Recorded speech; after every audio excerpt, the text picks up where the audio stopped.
this week there's been a large amount of volatility. Let's start off in Canada. The central bank did hike rates by 25 basis points, as in line pretty much with most analysts' expectations. But what the surprising thing was it was accompanied with quite a hawkish tone. The central bank did note that inflation is only lower due to temporary factors. They actually see a modest overshoot next year in 2019.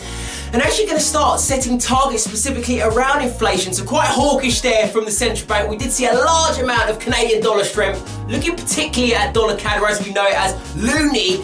Did see some sharp movements south, and it is subject to further downside with eyes now on the low 120s. So keep an eye on that progressive potential Canadian dollar strength to come.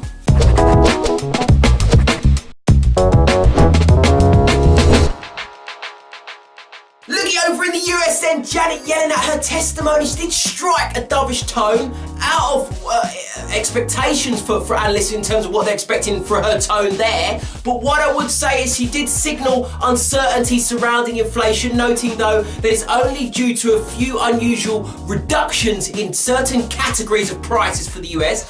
But what was quite dovish, this comment really stands out for me, and she noticed that the FOMC may not need to raise rates much more in order to reach a neutral rate. So it's quite dovish, and that could force the dollar to lose some ground across the board against its counterparts. The next thing to really dictate the dollar's movements going forward, and that will be CPI, US inflation. That's a clear focus now for the Federal Reserve, and the only clear hurdle that's preventing them from continuing their path of tightening of policy.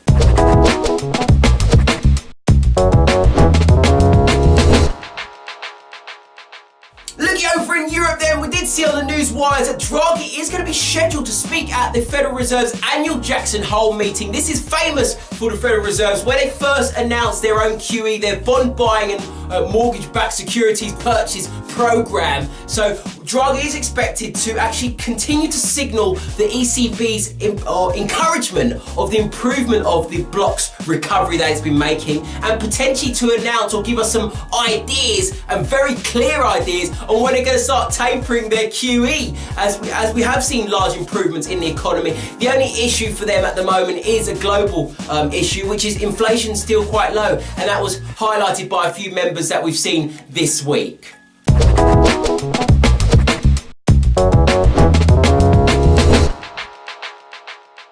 And very lastly, they're looking over in the UK and the labour market side of things, drop in unemployment rate, the lowest since 1975, falling to 4.5%, so impressive there. That did promote some pound strength across the board. The only thing to really damage that or throw water on that is average earnings dropped again down to 1.8%, so people are not getting paid enough money, so it does prevent the Bank of England potentially from wanting to move faster and start to raise rates or tighten their own policy. But in terms of economic data, it is very mixed at the moment, not clear in terms of recovery.